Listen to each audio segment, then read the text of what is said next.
vamos a hablar de la expresión de Jesús, para muchos polémica, cuando nos dice que debemos, por causa de Él, aborrecer a nuestros padres, a nuestros hijos, bueno, a nuestros seres queridos. Esto ha traído mucha confusión. Vamos a ver qué significa la palabra aborrecer. El texto en cuestión está en Lucas 14:26, que dice: si alguno viene a mí y no aborrece a su padre y madre y mujer e hijos y hermanos y hermanas y aún también su propia vida, no puede ser mi discípulo.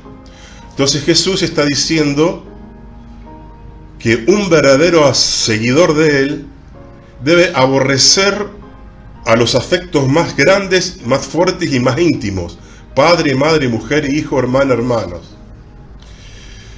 ¿Qué significará en este contexto la palabra aborrecer? Ustedes saben que la hermenéutica, que es la ciencia que interpreta la Biblia, dice que la Biblia se responde a sí misma.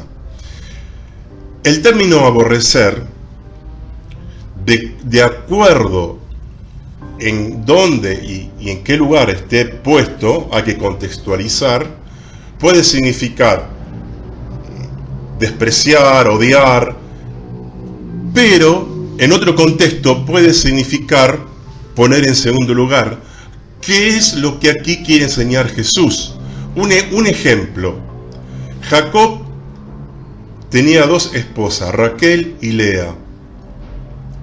Y dice en Génesis 29:30 que Jacob tuvo relaciones con Raquel, porque Raquel era estéril hasta ese momento, y Lea, su hermana, ya le había dado hijos al propio Jacob. Entonces, en Génesis 29:30 dice que Jacob se llegó también a Raquel y la amó también más que a Lea. Es decir, él se había casado con dos hermanas, Raquel y Lea, pero dice que amaba más a Lea. Y el próximo versículo, es decir, Génesis 29:31, dice: y viendo el Señor que Lea era aborrecida, le concedió hijos. Entonces, esto está en la versión Pellita, por ejemplo, la Biblia Pellita, unas de las últimas que salieron. Fíjense acá el contexto de aborrecer. Es decir, Jacob amaba a las dos porque eran sus esposas, pero amaba más a Raquel que a Lea. Entonces dice que aborrecía a Lea. ¿Qué estaba diciendo? Que la amaba menos, no que la odiaba y la despreciaba y la quería como si fuese una maldición esa mujer. Entonces estamos viendo que Jesús a veces habla en sentido figurado, en lo que se llama una hipérbole. Una hipérbole es una exageración que se hace para dejar en claro un concepto. Jesús está diciendo que lo primero de todo es tener una lealtad hacia Él. Hay que amarlo más a Él que a cualquier otra cosa y más que a nosotros mismos.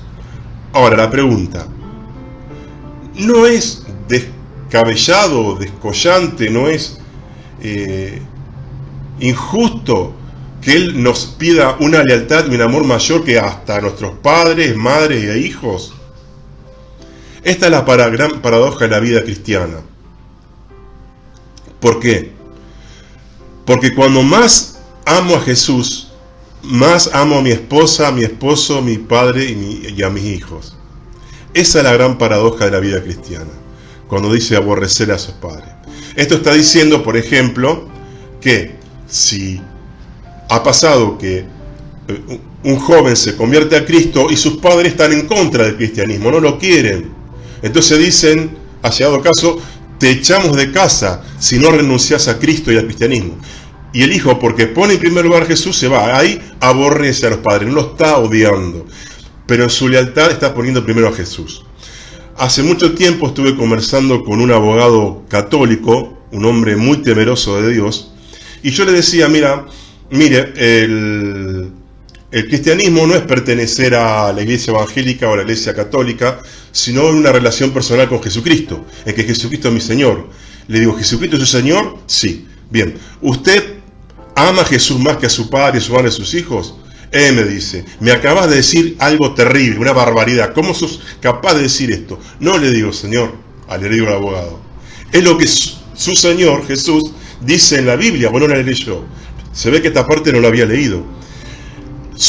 Al que usted dice Señor, Jesucristo, al que usted ama, dice que si no le amamos a Él más que a padre, madre, hijo, hermana, etcétera, o la esposa, no puede ser mi discípulo.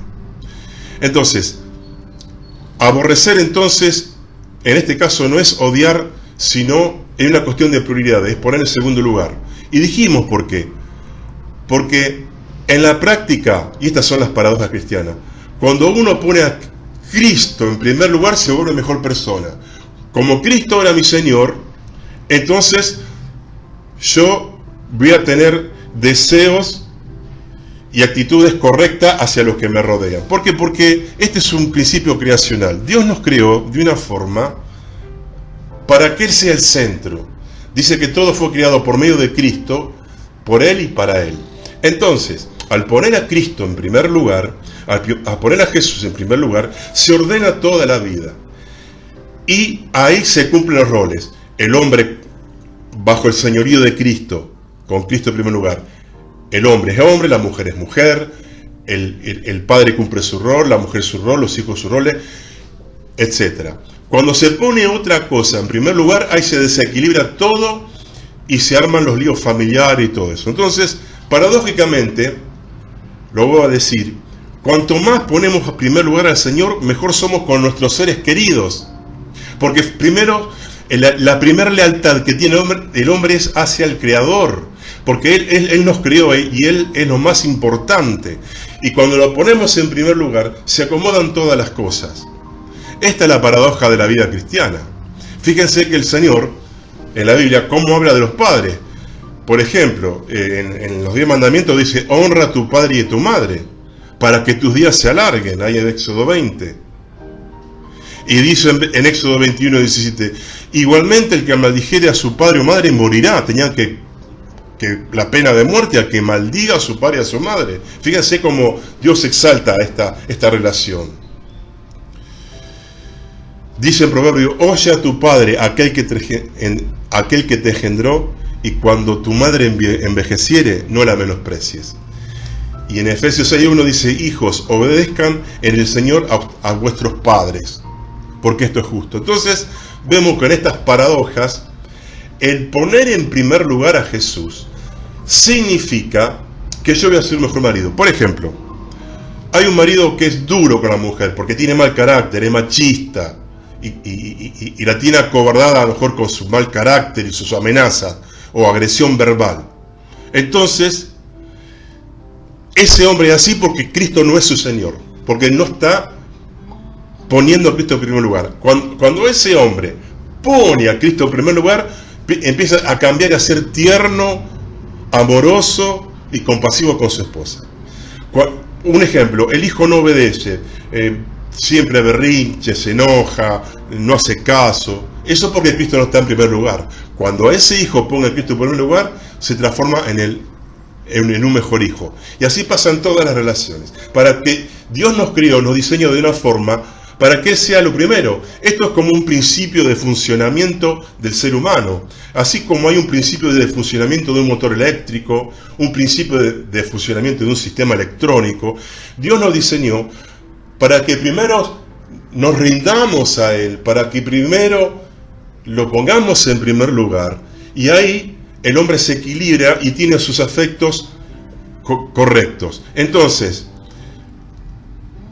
a alguien que no está cumpliendo su rol, a un padre, una madre, hay que decirle, poné a Cristo en primer lugar y vas a ver cómo vas a amar a los demás. Entonces, aborrecer a los padres no es odiarlos ni despreciarlos, sino es, en caso de que haya un choque de lealtad, poner en primer lugar a Jesús. Pero cuando vos pones en primer lugar a Jesús, vas a ser mejor esposo o esposa, o hermano, o hijo, o padre.